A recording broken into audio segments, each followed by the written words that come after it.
श्री विष्णू सहस्रनाम मधील श्लोक आणि श्लोकांचे अर्थ. शांताकारं भुजगशयनं पद्मनाभं सुरेशं विश्वाधारं गगनसदृशं मेघवर्णं शुभांगं लक्ष्मीकान्तं कमलनयनै योगिभिर्ध्यानगम्यं वन्दे विष्णु भवभयहरं सर्वलोकैकनाथं.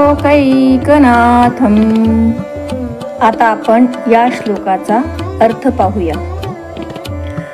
जे शांत स्वरूप आहेत, जे विशाल अशा शेषनागावर विराजमान आहेत, ज्यांच्या नाभीमध्ये कमळ आहे, जे सर्व देवांचे देव आहेत, जे संपूर्ण विश्वाचा आधार आहेत, संपूर्ण विश्व हे ज्यांची रचना आहे, जे आकाशाप्रमाणे सर्वव्यापी आहेत, ज्यांचा वर्ण आकाशातील मेघासमान नीलवर्ण आहे, ज्यांचे संपूर्ण अंग अतिशय सुंदर आणि शुभतेचे प्रतीक आहे, जे लक्ष्मीचे कांत म्हणजे पती आहेत, म्हणजे संपूर्ण धनसंपत्तीचे स्वामी आहेत, ज्यांचे नयन कमळासमान आहेत, ज्यांना प्राप्त करण्यासाठी योगीजन सतत ध्यानमग्न असतात, जो सर्व भयांचा नाश करतो, जो तिन्ही लोकांचा स्वामी आहे, जो सर्व जगताचा ईश्वर आहे,